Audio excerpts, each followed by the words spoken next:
Istanbul. Manchester City won the Champions League for the first time. It meant that they completed a treble, the Premier League, the FA Cup, and the Champions League in one season. Only Manchester United had ever done that before in 1999. It's a magnificent achievement, and they haven't stopped celebrating since. But they are a club that has risen dramatically in the last couple of decades. They were always a popular club, the City club, really, more than even than Manchester United. But they've lived in Manchester United's shadow. But the arrival of Pep Guardiola, and of course, as important, the arrival of their backers from Abu Dhabi, which is, of course, a Middle East petro state, has transformed Manchester City. They are now undoubtedly the most powerful club in the Premier League and arguably financially in Europe. And many people are saying after Saturday that they may go on and dominate Europe. Pep Guardiola is the hero of this story. He will undoubtedly be remembered as a great coach, one of Europeans' greatest ever. He hadn't won the Champions League since he left Barcelona, which is a long time ago. And he had a great team with Lionel Messi, Xavi, Iniesta, and many other great players in it. But now he's won. He failed to win it with Bayern Munich, and with Manchester City, he's had some near misses. But now Pep is, as indeed his team will be, immortal. In last Saturday's Irish Times, there was a superb piece of journalism about Guardiola. It was a profile, really, and its author, Richard Fitzpatrick, is a regular contributor to The Stand. He lives in Barcelona and has lived and worked in Spain for a very long time. Richard, it was a great piece. We're very grateful to you for joining us today on The Stand. There is no doubt that Pep Guardiola is a great football coach, but he is a complex figure, and not everything in his life has been as admirable. But let's look at the good news first.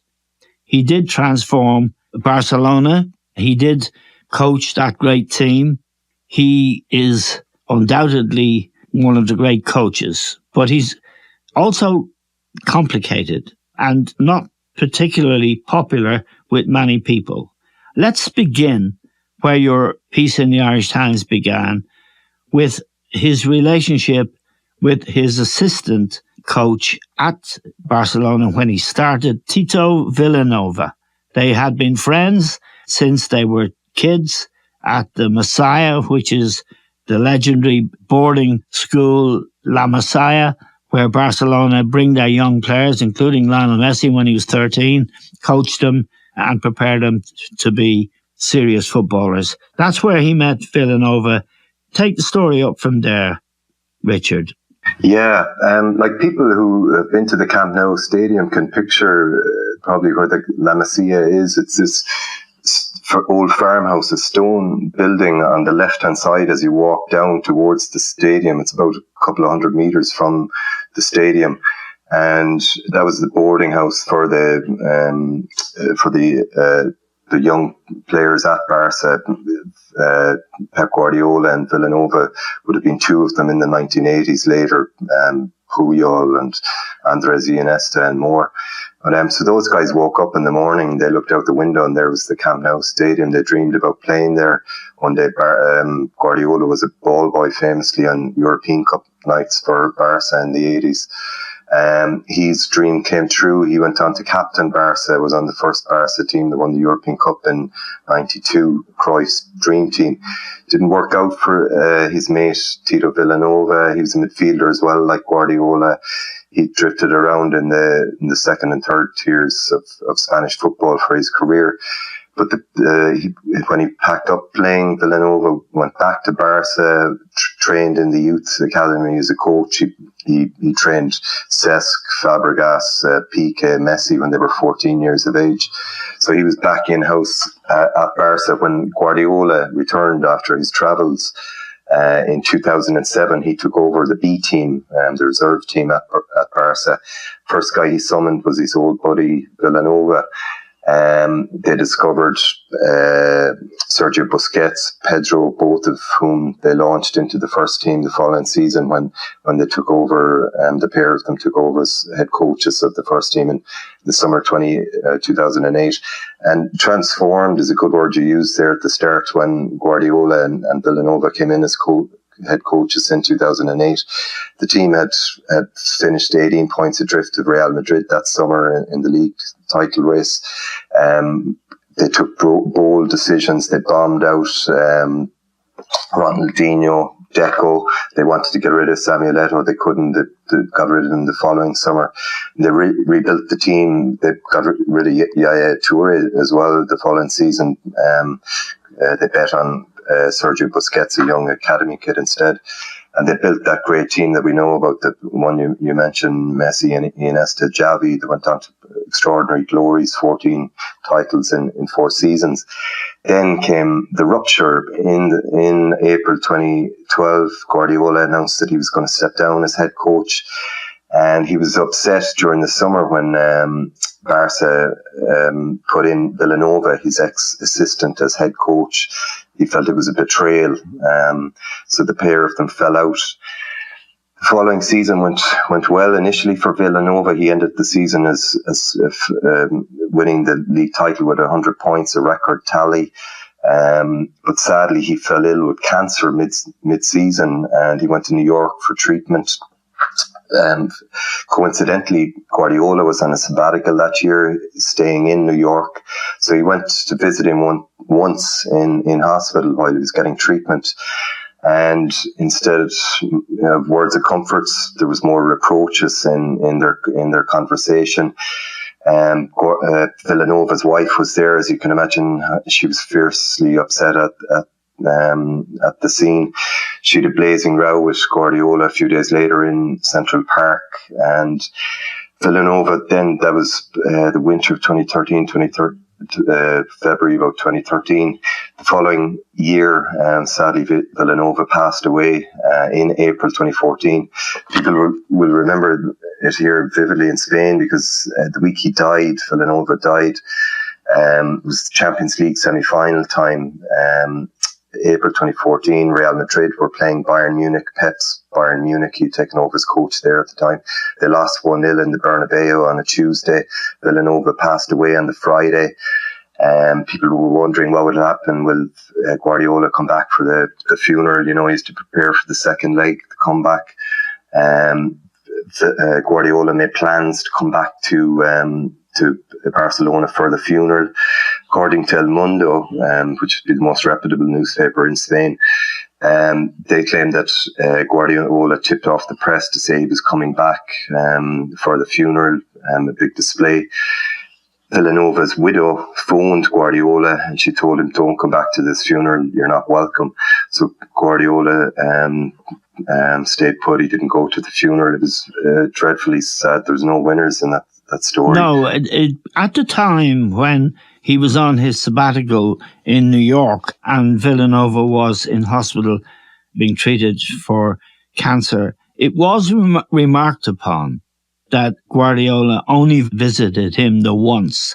And the other sort of mystery, Richard, is why Guardiola would have resented Villanova taking over from him as coach. It would seem almost natural, given that they had built that team together. Oh, and we've seen it many times in sport, ego. So with Clough and Taylor, the guy, you know, it happened with exactly the same situation happened with Johan Cruyff when he stepped down at Barca, he was sacked in 96 at Barca. His long-term assistant, they were exactly like Guardiola and Villanova. Cruyff and Charlie Reshak, a star player at Barca in the 70s with Cruyff. He was his right-hand man. They were inseparable. And they fell out when Reshak took over at Barca as head coach. It's very much worth pointing out, isn't it, that Guardiola is a protege of Johan Cruyff's. And Cruyff, I have to say, I met Cruyff. I found him to be a charming, modest, brilliant man. Oh yeah, Guardiola is John the Baptist to Cruyff. Yes, He's in Guardiola's words, Cruyff built the temple. He's only adding on to it. Yes.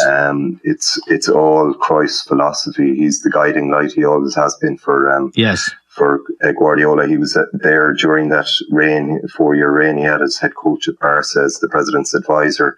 He would always go to him for counsel. An extraordinary original thinker about football. Yes, I mean, just to move the story on, Guardiola, you write, has always been a divisive figure, even in Catalonia, his home place, where he is revered by some as a former Barca captain and later as the coach of possibly the greatest football team in history, and vilified by others. Sandro Rosell, the president of Barca, where Guardiola quit as coach in 2012, called him the Dalai Lama behind his back because of his intense, joyless personality, you write. Yeah, there is.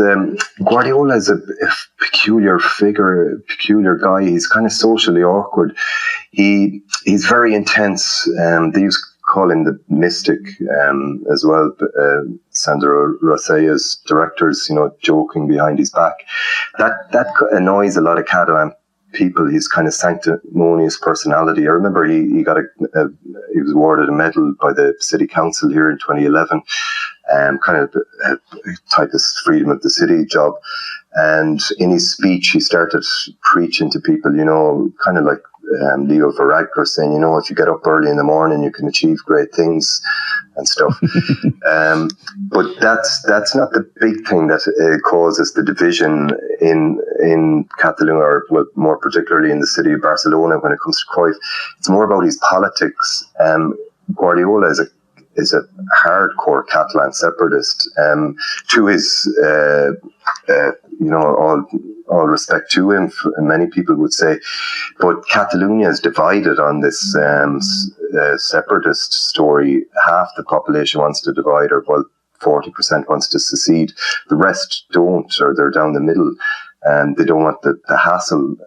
So it annoys people when he gets political about the situation in Catalonia, and especially because of his double standards. Yes, I mean, the obvious double standard is showing solidarity with Catalan political prisoners while working for Manchester City, a football club backed by Abu Dhabi, a country that has cracked down severely on political opponents since the Arab Spring in 2011.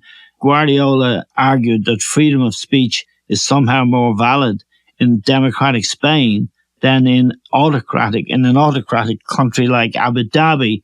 And you quote him as saying, every country decides the way they want to live for themselves.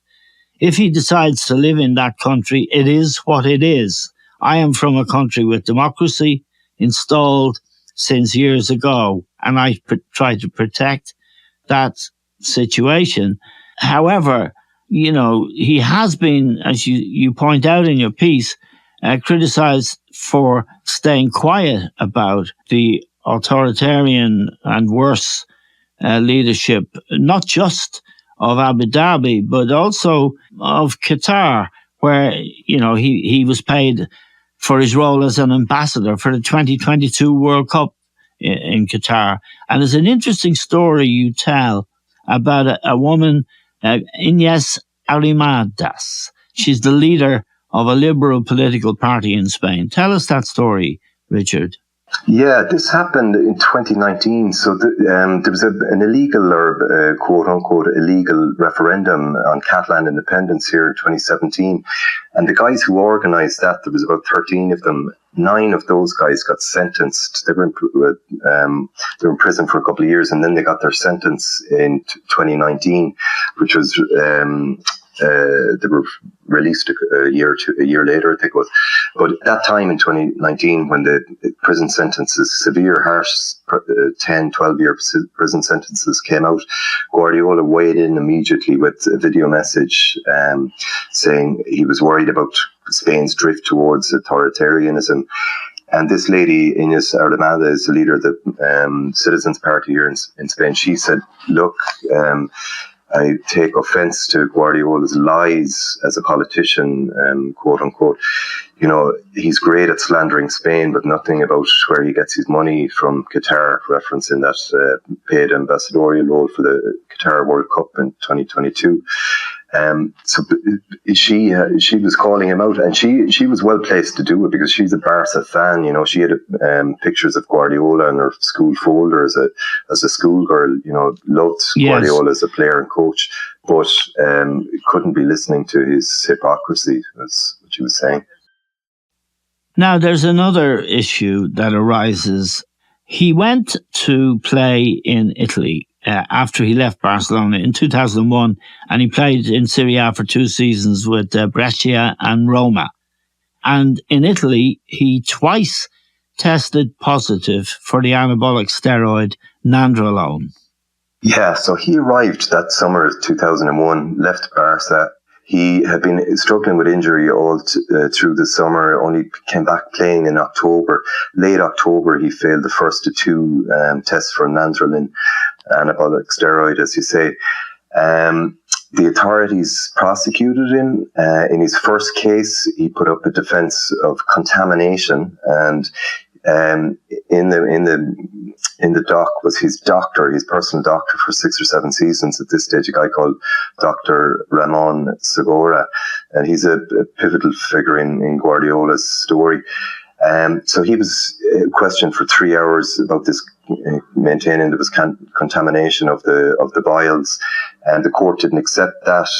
Guardiola got hit with this 4 months suspension from playing and a €50,000 fine. Then there had been a change in the law in Italy in 2000, and the authorities were allowed to prosecute criminally players who were caught for doping. So Guardiola became the first criminal case in doping in Italy. And again, in the dock again, he changed doctors. This time another doctor, a guy called Dr. Jordi Segura, same surname. He put forward a case that Guardiola had this rare condition called Gilbert's syndrome, which was responsible for the failed tests. Court didn't accept that. Guardiola got a 7 months suspended sentence and a €9,000 fine. A couple of years later, then Manel Estiarte, he's Guardiola's right-hand man, the Maradona of water polo. He represented Spain 6 times in water polo. He's in all the photos with Guardiola celebrating with City at the weekend. And he noticed that WADA, the World Anti-Doping Authorities, had changed a regulation in 2005 to do with this anabolic steroid. It was a kind of a loophole, and to do with the stability testing of the urine samples. So Guardiola went back to court, put forward his case, came to court in 2007, and the sliver of doubt that was involved here, these stability tests on the vials of urine. There's a 1 in 1,000, between a 1 in 1,000 and a 1 in 10,000 chance that the vials are contaminated, not by external contamination, but by chemical reaction. But in order to prove whether that happened or not, they need to go back and test the old urine samples. That was 6 years earlier. They were gone. They would have expired anyway after 5 weeks for this testing. So they couldn't prove one way or the other. So the court accepted that sliver of doubt, and Guardiola was, he had his sentences overturned. The anti-doping authorities in Italy were furious. They contested the judgment and they brought him back to court again. But in 2009, Guardiola was again, his name was cleared, so he got out of that fix. But just finally to finish up on this guy, his personal doctor, Ramon Segura, he was also the personal doctor of Frank de Boer, an ex-teammate of Guardiola's at Barca. He was sentenced for taking nandrolone 7 months before Guardiola in 2001. Right. Several other players at this time, Edgar Davids, Jaap Stam, loads of tennis players, they've all gone out. And lastly, So that Guardiola gets cleared in 2009. He brings Dr. Ramon Segura back into the fold as a doctor at Barca. The following season, Barca got fined 30,000 by the doping authorities because their players failed to show up for doping tests. They had changed training location at the last minute, and they weren't there for these doping tests. So there's big clouds over all this drug saga. Yes, now the final piece in this complex picture is the last February, the English Premier League announced it was investigating Manchester City for 115 breaches of its financial fair play regulations during the period 2009 to 2018, alleging that it inflated sponsorship deals and hid payments to players and coaches and agents. And according to confidential club calculations, the club's owners, Sheikh Mansour, who saw the team play for the second time since he bought it in 2008 on Saturday night, he supplemented revenues by 1.1 billion during one 4-year period. And documents from Football Leaks, which is a kind of WikiLeaks for sport and football in particular, which triggered the investigation, suggests that one of Guardiola's predecessors, Roberto Mancini, who I think won the Premier League at least once, he may have won it twice, was paid twice, once officially and once under the counter, under the table, as you say in Spain, while he was head coach. So there is evidence there, and the Premier League have been very, very slow to move. What did Guardiola say when he was asked about this? Because he was asked about it, I remember, at a press conference. Yeah, he was asked after an FA Cup final victory a few years ago, and he was appalled that he would be questioned about this on the day of a great victory. He took fierce umbrage. He at the same time, he sidestepped the substance of the question. He didn't answer it. Afterwards, a journalist with Sky News, Rob Harris, he followed up with Man City by text message. He asked them, what's the case here? Does Guardiola have a similar contract set up as Roberto Mancini had? And Man City didn't even respond to the inquiry.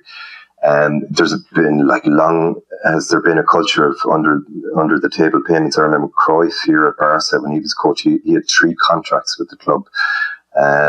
So these payments, off the books payments to players, coaches, agents at Manchester City, as you say, amount to huge figures. There's an extraordinary web of financial transactions going on behind closed doors at Manchester City, according to the documents released by Football Leaks. The image rights of players, we wonder how Man City have managed to stockpile such an expensive squad within fair play regulations. How are these players on the books for such small salaries? A lot of their image rights, then where's this money coming from? There's one Ford sports image company that some of the payments have apparently originated from.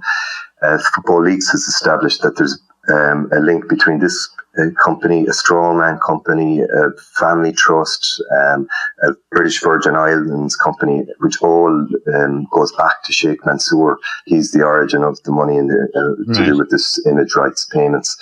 Now, there is another factor in this that interests me.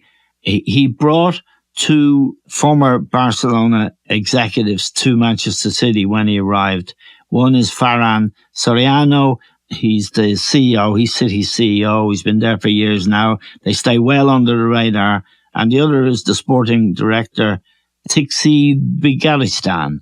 Tell me about those 2 gents, because they would know what's going on at executive level and where the money is going at Manchester City. Yeah, I mean, Pep and those 2 boys are great friends. Begiristain was a teammate of Guardiola's on Cruyff's dream team in the 1990s. The 3 of them have a restaurant here in Pobla Sec, a neighbourhood at the foot of Mount Juic here in the city. Taste, it's called. So Soriano, he's the CEO of the company. He knows where all the bodies are buried. Like these, the documents that have been revealed by football leaks. For example, there's one email going from the CFO, who would be Soriano's right-hand man at executive level in the club. An email from him going to Khaldoon, the chairman of the club, and he's asking. This was back in 2013 when Roberto Mancini was fired. They had to make a £9.9 million sterling payoff to him. They didn't have that money to meet their financial fair play regulations. So the CFO, Chief Financial Officer, he asks Pierce, who's a board director at Barca, by email, he says, is it okay to change these contracts from Etihad and other club sponsors? And Pierce's response was, of course, we can do what we want. That's become a chant now in the terraces at the Etihad. Fuck the Premier League. We're Manchester City. We can cheat when we want to. And that's the culture that the Premier League is now investigating. Yes. And it should be pointed out, Ian, that Guardiola is very sanctimonious. He's coming out saying in a press conference, I think it was last month or about 6 weeks ago, complaining about why is this investigation taking so long? Why don't they just make a judgment? I wish if it was tomorrow, better this afternoon. Yeah. For this investigation has been going on for 5 years. It only came to light publicly in February.